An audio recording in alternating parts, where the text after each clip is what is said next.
By any standard, Mike Nichols was a brilliant auteur who worked with everyone from Richard Burton to Meryl Streep.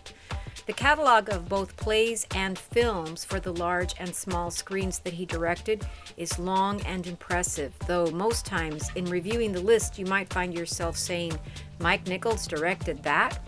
He was prolific and versatile. He was also a truly complicated man whose life was fascinating for both its triumphs and successes and its sorrows and challenges. Mark Harris is the author of a new book about him, Mike Nichols, A Life. It's a compelling story for anyone who appreciated Mike Nichols, and in some interesting ways, even for those who are as yet unfamiliar with his work. This is Book Public from Texas Public Radio. I'm Yvette Benavides. We might be familiar with the name Mike Nichols from his partnership in the comedic duo with Elaine May, or know that he directed a slew of Broadway plays and Hollywood films, moving from stage to screen, not just with ease, but with incredible success. His experiences were also fraught. The stress of his roles took a toll and led him to complicated decisions, even as he directed award-winning actors in such films as Who's Afraid of Virginia Woolf, The Graduate, Heartburn, and Biloxi Blues, and guided actors to accolades and the most coveted awards in the business. He was an immigrant from Berlin, bullied in schools for looking and sounding different. He was brilliant, but didn't do well in school. College was an afterthought for him when he graduated from high school, but he went, and though he never finished, fate led him to that partnership with Elaine May that put him on a labyrinthine but somehow assured course toward his brilliant career. In the biography Mike Nichols, A Life, author Mark Harris offers us an exhaustively researched, riveting, endlessly fascinating story about this enigmatic figure. Even for younger folks who aren't too familiar with Nichols, the book is a fascinating story about a man whose obsessions became clear to him only as he made his way through a sometimes painful childhood and adolescence and complicated relationships as a young man. I spoke to Mark Harris from his home in New York. I think a lot of us have had an idea of Mike Nichols as this really talented, successful guy. You know, some of us have like this vague idea of him. He was famous for being in this comedy duo with Elaine May and made this transition to directing plays and movies. Like we kind of know that, but then there's just so much more to a life that I'm not even sure even his biggest fans have considered. It's such a complicated story, and what's complicated about it starts, as it turns out, as we learned from your book, very early on in his life when he was just a boy.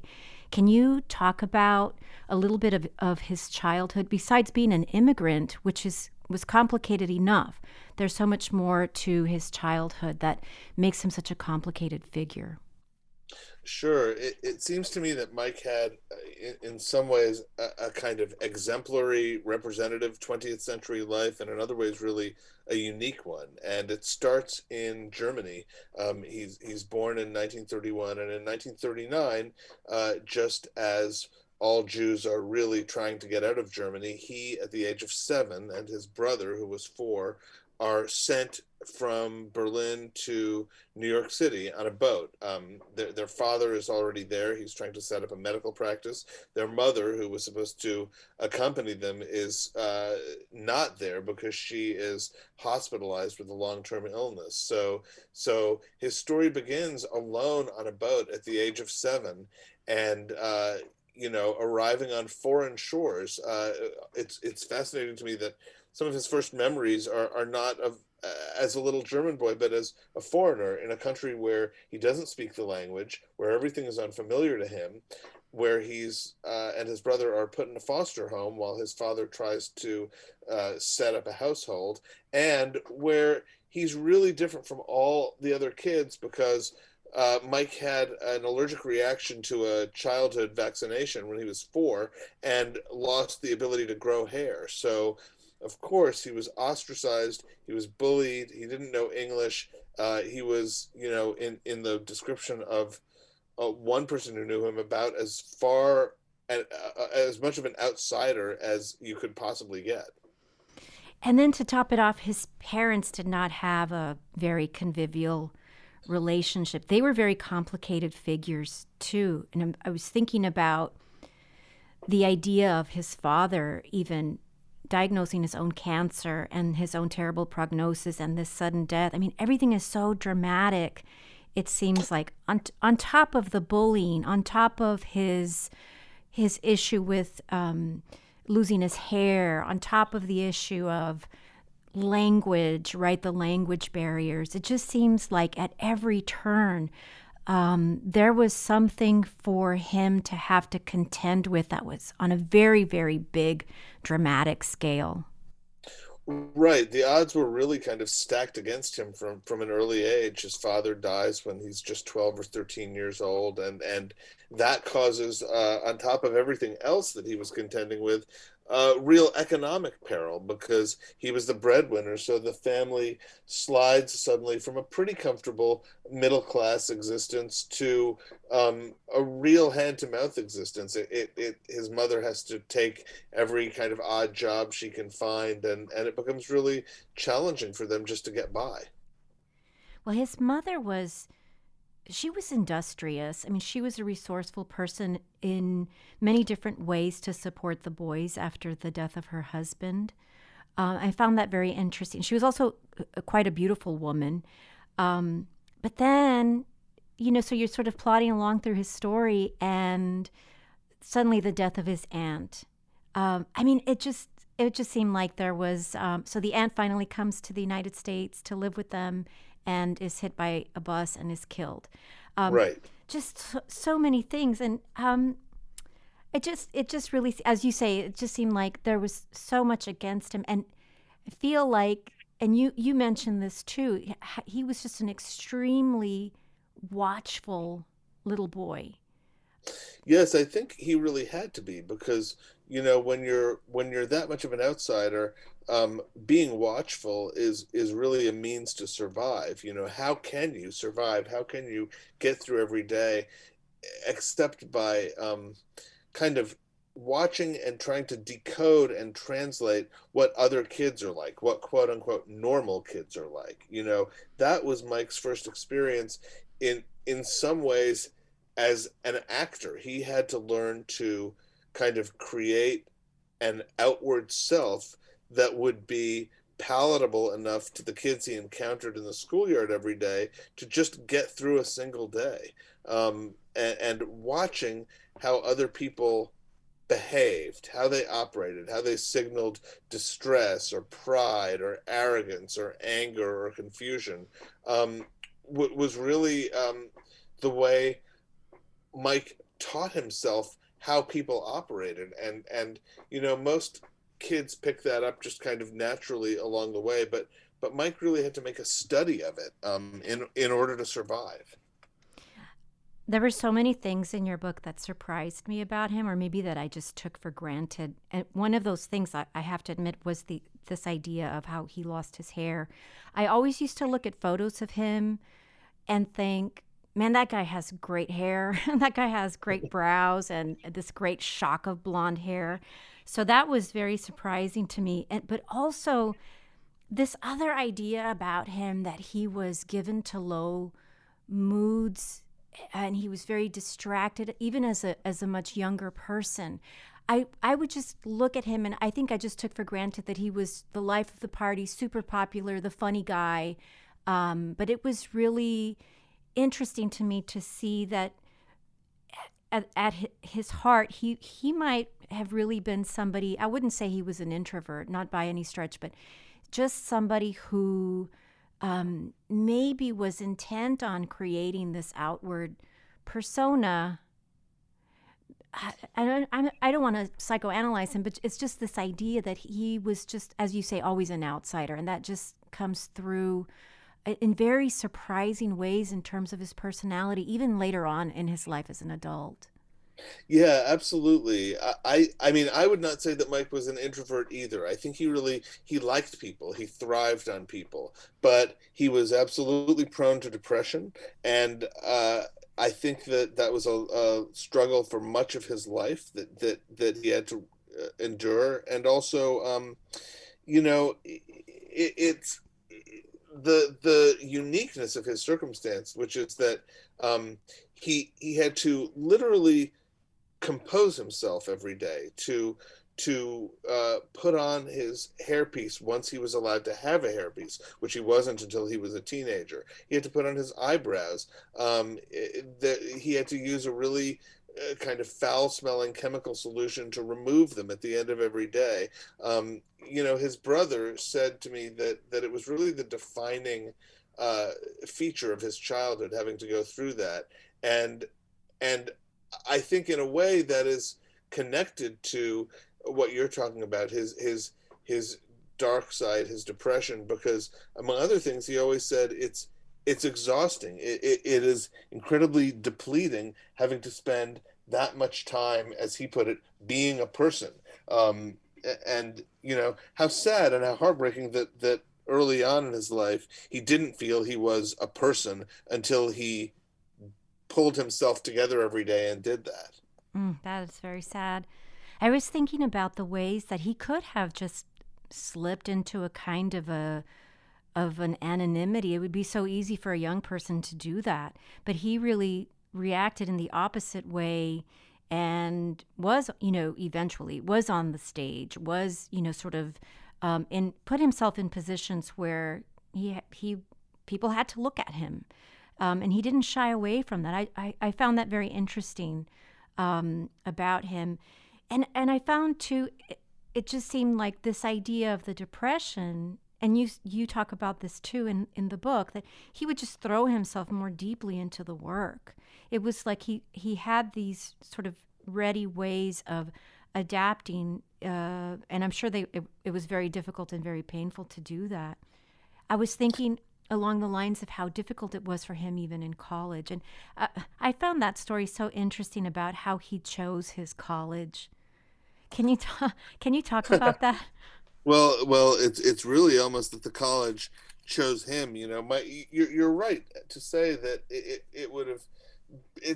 There's a world in which none of us ever would have heard of Mike Nichols. That was a very possible outcome for him. There was nothing about him that suggested future immense creative success. And although he was a very ambitious person, I don't think he was particularly ambitious about being famous. That was not a goal. So it's really interesting to me that so much of his life is a kind of happy accident. He ends up at the University of Chicago around 1950, but at the very last minute, he was not intending to go there, and suddenly he got a late acceptance. I guess he came off a waiting list and raced to Chicago and shows up the first day, and yeah, then does this completely counterintuitive thing, which is that even as he starts enrolling for pre-med classes, because what he at first thinks he's going to be is a doctor, like his father and his grandfather were. He does two things that are really surprising. One is he gets very interested in psychotherapy, in being a patient, in fact. At a time when there was real stigma attached to that for a lot of people of his age, he took advantage of a deal by which undergrads could get free psychotherapy from psychoanalytic trainees, and he was very open about it. So there's clearly already something. There was something in Mike where he wanted to know himself better. And the other thing he does, as you say, is do the least expected possible thing, which is get interested in acting and put himself in a position where other people are going to have to look at him, which is really not his nature, but he does it anyway. That was so interesting, this idea about putting himself through that sort of therapy, because I think that was 1949. I mean, that was just, I would think, unheard of, and at his age. And then he was very open and public about going through that therapy.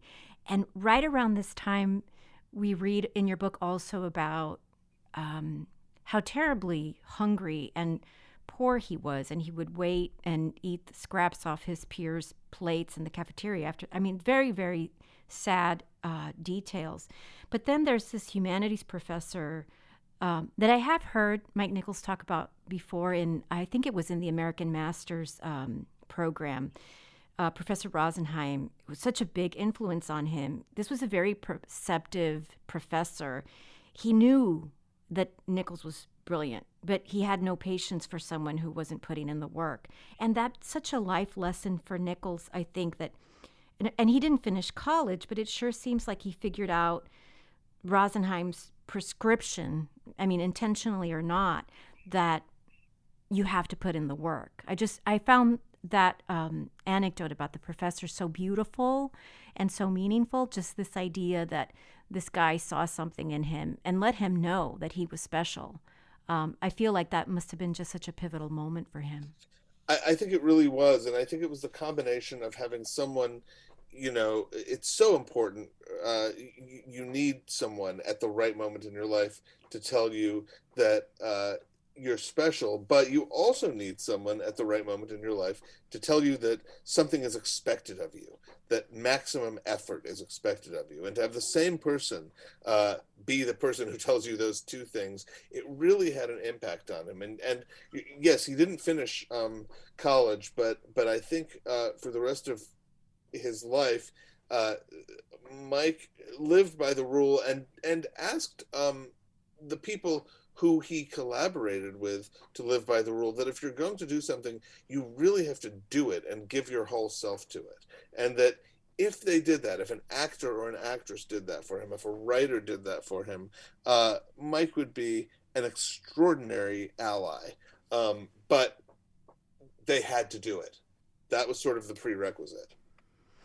So speaking of like these chance meetings with people that end up being so important to his growth as a person, Elaine May, he meets her around this time too. I never knew she was the mother of Jeannie Berlin from the Sheila Levine movie, which was a kind of a favorite of mine when I was much younger. But the way they happened to meet, it just seemed like some kind of gift from the universe for them both. I mean, it just seems so magical. Maybe not to Elaine May at the time, but it just seemed like, wow, were these two just destined to? And the details about her life were so interesting too to me. I didn't know any of that about her. But Mike Nichols had these kinds of relationships with people. I was trying to figure out what it is that they have in common. I mean, they're all sort of in the same little, the Venn diagrams of Broadway and Hollywood. It's a very diverse group. Right. So I was thinking about the way that Meryl Streep, for instance, was a kind of a muse for him, but and Elaine May too. Not to jump away from Elaine May, but there was just something about the way that he would gravitate to certain people, I guess, who were maybe like-minded, or they shared his vision, they shared his artistic vision.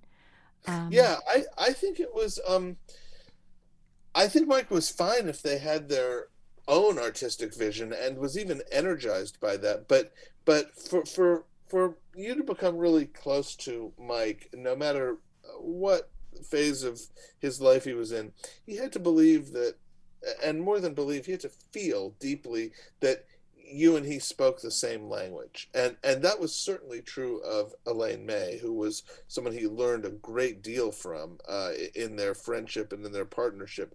But the way that partnership really starts when they're both still in their very early 20s is they start kind of, he goes up to her and starts doing a comedy bit. He pretends he's a secret agent, and she doesn't say, "What are you doing?" She doesn't pull back. She doesn't hesitate. She just jumps in and does it with him. And it was almost, I think, his way of going up to someone and saying, "Are you friend or foe? I think you might be friend. I think you might be someone special to me. But here, this is how I'm going to test it." And if you pass that test, he was yours for life. And it didn't always start that way. I mean, I think the magic moment between him and Meryl Streep is much later, obviously, on the set of Silkwood, when she suddenly emerges not only in costume for the first time, but in character. And he just sees in her someone who holds herself to the highest possible standards of work and is going to hold him to those standards too. And it really, he said when he saw her ready to go, he almost had an anxiety attack because he realized that this was someone who was going to challenge him and elevate him. And he wasn't threatened by that. He wasn't defensive about it. He was just thrilled by it. I saw in an interview where he was moved to tears just to talk about her, just to say her name. He became so emotional. So I've been struck by that idea of his connection and his admiration for the actors that he worked with. It's really something beautiful. And as I was reading your book, I've gone back to watch Biloxi Blues and Heartburn. I pulled up Heartburn on one of the streaming services last week. I don't know if I'd realized how perfect Meryl Streep is in both her joy and her misery in that movie. It's been many years since I last saw that movie, but wow, Meryl Streep. I was just like, Yeah. wow, Meryl Streep is amazing.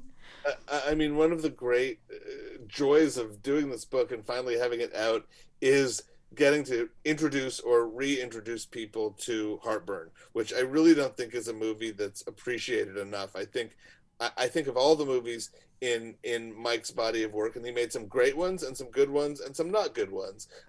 Heartburn is the one that most got a raw deal when it was originally released. It was dismissed by a lot of male critics and seen as a kind of inconsequential women's movie. And I think not only does it hold up beautifully and is really funny and really touching, but is full of just distinctively Mike Nichols touches all the way through. And it's been fun for me to see people give that movie a chance and be so pleasantly surprised by it. I had occasion to watch Biloxi Blues too. It's a movie that I've watched so many times when it first came out, and I have to admit, I had this moment of that's Mike Nichols when I was reading your book and making my list of all these things I was going to rewatch, and watching it again. Boy, does that one hold up too? It really does. I mean, there's this just amazing ensemble cast and this great. Neil Simon's story. It's just, it's just such a great movie. The young Christopher Walken and Matthew Broderick. It's just such a beautiful movie. Right. It's such an interesting thing that Nichols did in that, which, it had been a play on Broadway and Mike was never interested in making a movie out of a play that he had directed, but he hadn't directed Biloxi Blues. Someone else had. So this was his first crack at the material. And, in a strange way, it's a beautiful example of how he could get maximum results from just one decision, which is he replaced the drill sergeant, the actor who played the drill sergeant on stage, with Christopher Walken, who, as you know, gives a really distinctive kind of surprisingly very dangerous, but also very low key performance. He's not yelling the whole time. You in fact never know when he's going to yell.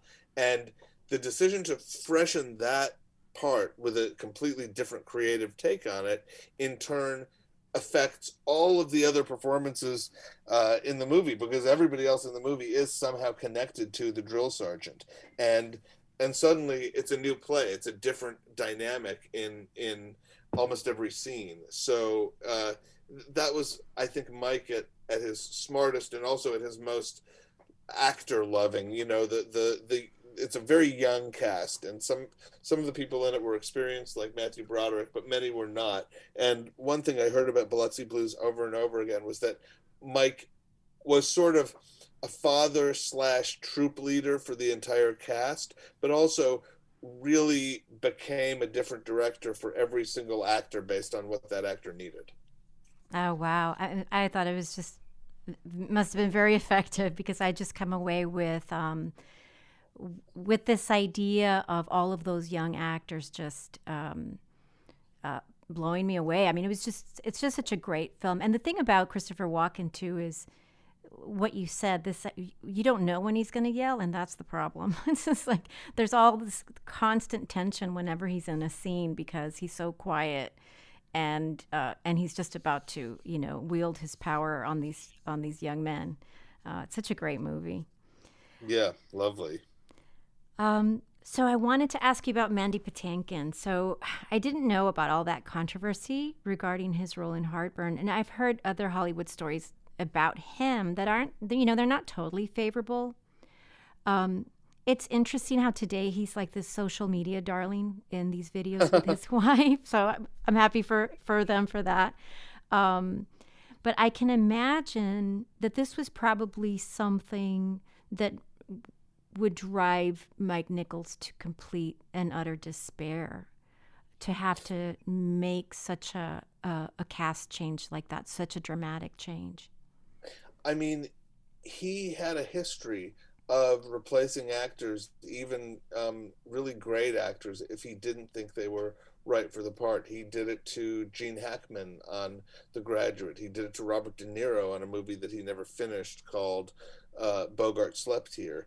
And he did it to Mandy Patinkin on Heartburn, replacing him with uh, Jack Nicholson. And it wasn't because Patinkin was misbehaving or anything like that. I mean, he was asking a lot of questions, but there are plenty of times in Mike's career when an actor asking a lot of questions excited and invigorated him. The thing that Mike could not get over, whether he was directing on stage or on screen, was his own feeling that he had made a mistake. If he thought he had miscast you, if he thought you just weren't right for the part, it was almost paralyzing to him. He just would not be able to see his way out of it.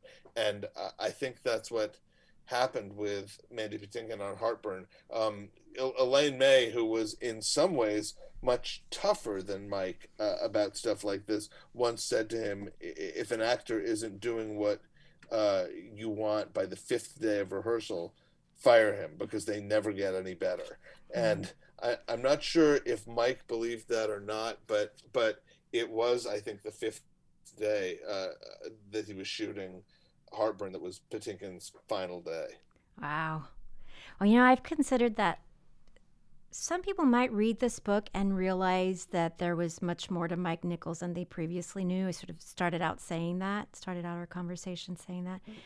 And they might not appreciate every single thing that they learn about him. But I think that when we study the life of an artist, a creative, we have to know that this is not a guy who, goes to bed and wakes up smiling, counts his money, thinks about his success, kisses his beautiful wife, and goes to the set where everybody loves him and everything's easy. It's not what it's like. So Right. we learn a lot about the ways that Mike Nichols reacted, not just on the fifth day of rehearsal, right, but in certain very stressful situations. And they're not all positive. They're not all super favorable. Sure. But what would you say? I read this line in your book about his saying something about Diane Sawyer. Sort of, he needed somebody to help him understand or see, these moments where he wasn't on his best behavior. So he was really very self-aware about his negative qualities. He was. Mike saw one of the jobs of his life as working to overcome his own bad behavior at the times that he behaved badly, and it was really important to him that he recognized it in himself, and he didn't mind it when other people recognized it in him, and that he tried to grow out of it and move beyond it. And to me, that's an inspiring part of his story, that he not only through a very, very long career continued to work on himself as an artist, but he continued to work on himself as a person.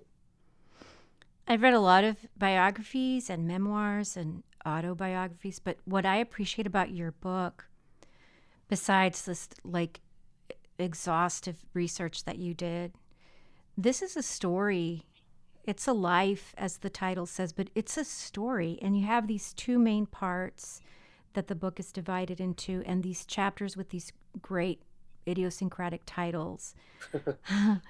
And it very much offers us even like this narrative arc and some compelling characters. It is a story, and it's just very easy to fall into it in that way. You open it up, you read about the childhood, you underline every other and highlight every other thing.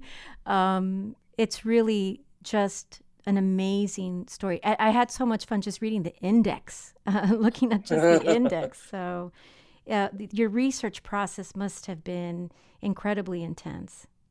It was. I spent 3.5 years researching it. Part of the time, a lot of the time in the library, and a lot of time reading and watching the movies, but also interviewing 250 people. And it was all in the service of what you just said, which is trying to make sure that it is not just a chronological sequence of events, but it is in fact a story. And the only way that I knew I would be able to make it a story was if I really understood for myself why things happened in the order in which they happened, how one thing led to the next.